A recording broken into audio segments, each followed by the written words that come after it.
This is Jamey, and I am going to talk about Seafall today, my favorite game mechanisms in Seafall. Seafall is a legacy game, and I want to say up front that I will not be spoiling anything about the game. If you've read the rulebook or if you open the box, you would see the rulebook, and anything that I mention right now will be in that rulebook, things that you will know before you even begin the first game. I'm going to mention two mechanisms today. One, which is core to Seafall, the game itself, kind of separating the legacy aspect of the game from it, just the core mechanisms of the game. And then I'm going to mention my favorite legacy mechanism in the game. My favorite mechanism of the core game has to do with the action selection that you take on your turn. You select one of 4 guilds, and within each guild there are 3 different actions, and you choose 2 of them, 2 different actions. And the thing I really like about this, I like that system in general, choosing 2 of 3, all these different options you can take. But the really clever thing that the designer, Rob Daviau, did is that on each of the guilds you have a sail action. And it's the exact same action. Sail means that you can move your ships based on their range, I think it's called, however far they can go. And I really like that sail is associated with each guild. I suspect, and I'll have to ask Rob this, but I suspect that sometime in playtesting that was not the case. Maybe there was a sail guild, and then the other guilds were not that. But I'm guessing that players found that they always wanted to sail, because it really is a game of movement and exploration. You almost always want to move your ships. And so I'm glad that Rob realized that that's something that players want to do and that they want to do often and almost on every one of their turns. And so he just made that a core part of each of those guilds.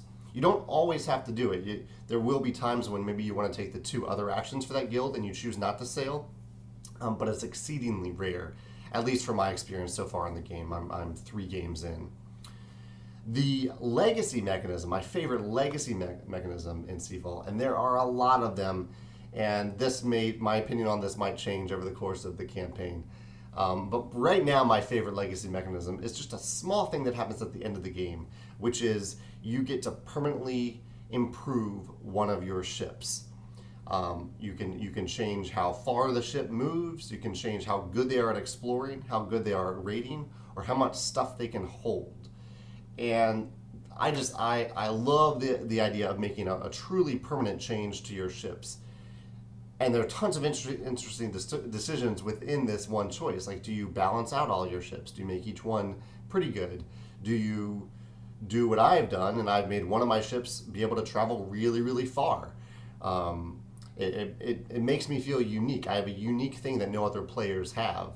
And it makes me really excited to play the next game so I can use that really powerful ship without having to upgrade it or man it with different advisors or things like that. It's just really powerful from the first turn to the last turn.